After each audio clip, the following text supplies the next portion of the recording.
एकता, सद्भावना और समाज के वंचित व उत्पीड़ित वर्गों को न्याय दिलाने के उद्देश्य से अपनी जनता पार्टी एक भव्य रैली आयोजित करने जा रही है। स्वामी प्रसाद मौर्य का कहना है कि इस रैली के माध्यम से समाज में समानता और न्याय का संदेश दिया जाएगा। रैली की तैयारियां पूरी कर ली गई हैं। बिहार में आए एग्जिट पोल पर सवाल उठाते हुए कहा कि उन्हें सही नहीं माना जा सकता और अंतिम चुनाव परिणाम का इंतजार किया जाना चाहिए। वहीं दिल्ली में हाल ही में हुए ब्लास्ट की अपनी जनता पार्टी ने घोर निंदा की है। पार्टी का कहना है कि सरकार अब तक ब्लास्ट के दोषियों को पकड़ नहीं पाई है। स्वामी प्रसाद मौर्य ने यह भी कहा कि भारत को हिंदू राष्ट्र घोषित करने की बात देश के संविधान और एकता के मूल सिद्धांतों के खिलाफ है, क्योंकि भारत सभी धर्मों और समुदायों का समान अधिकार वाला देश है। आज दुर्भाग्य है कि संविधान जिससे हमारा पूरा देश संचालित होता है, कुछ अराजक तत्व धर्म के नाम पर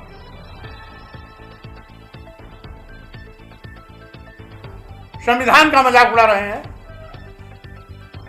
हिंदू राष्ट्र की मांग कर देश को बंटवारे की ओर ले जाना चाहते हैं, देश को बांटने का पाप कर रहे हैं।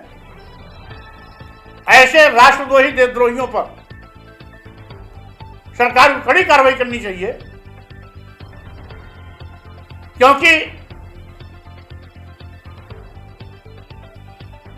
कोई भी धर्म हो,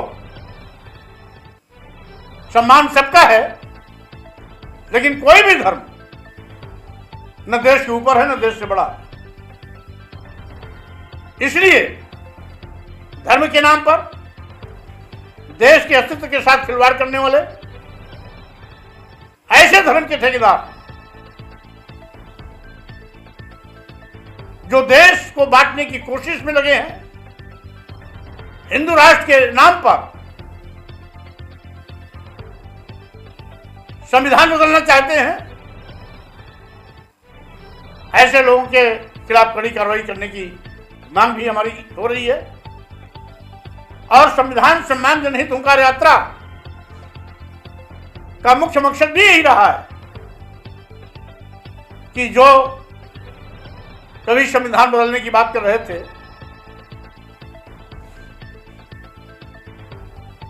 संविधान बचाने वाले लोगों ने बैसाखी पे लाकर के केंद्र सरकार को संविधान तो बचा लिया, लेकिन अब भाजपा के संरक्षण में कुछ ऐसे धर्म के ठेकेदार हिंदू राष्ट्र की मांग को लेकर के यात्रा निकाल रहे हैं, जो देश के लिए भी घातक है, संविधान के लिए भी घातक है।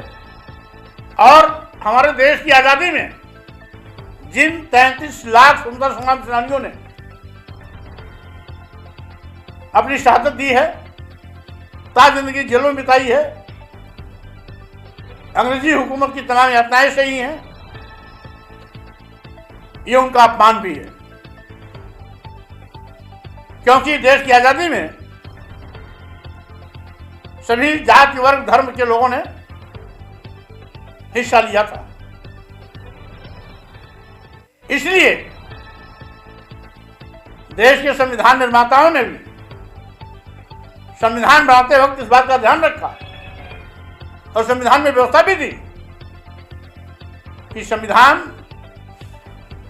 सभी धर्म पंथ संप्रदाय का समान रूप से सम्मान करता है। किसी भी व्यक्ति को या व्यक्ति के साथ धर्म, वर्ण, जात, लिंग, जन्म स्थान या क्षेत्र के आधार पर भेदभाव नहीं किया जाएगा। लेकिन उसके बावजूद भी आए गए दिन रोज कुछ अराजक तो हिंदू राष्ट्र की मांग कर रहे हैं और सरकार आंख मूंद करके उनको अप्रत्यक्ष रूप से ताकत दे रही है, क्योंकि उनकी यात्रा में बड़े पैमाने पर जो पुलिस तंत्र सुरक्षा में लगी है वो केंद्र सरकार की मेहरबानी से लगी है। तो ऐसे लोग का हौसला अफजाई केंद्र सरकार कर रही है, जो देश को हिंदू राष्ट्र के नाम पर बांटने का पाप कर रहे हैं, जो संविधान को बदलने की कोशिश कर रहे हैं। ऐसे लोगों को जेल में भेजने के बजाय सरकार उनकी आरती उतार रही है, सरकार उनको बड़े पैमाने पर पुलिस बल देकर सुरक्षा दे रही है, सरकार उनकी सारी सुविधाओं की व्यवस्था कर रही है।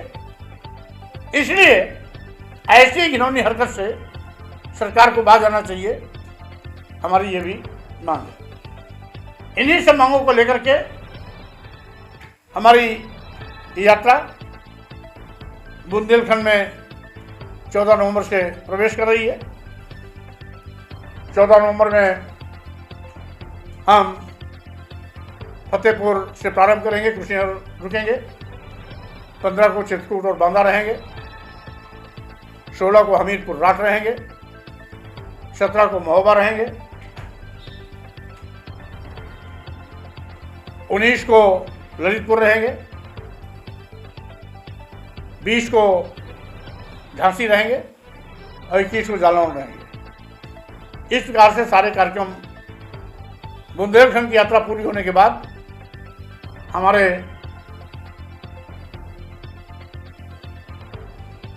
50 जिले इस संविधान सम्मान जनहित उद्धार यात्रा के पूरे हो जाएंगे। उसके बाद मात्र पश्चिम में कुछ मंडल बचेंगे, जिसमें आगरा, अलीगढ़, बरेली, सहारनपुर, मेरठ। उसके बाद यात्रा का समापन किसी बड़ी रैली में किया जाएगा, जिसकी घोषणा बाद में की जाएगी। धन्यवाद। सर, एग्जिट पोल आए हैं बिहार के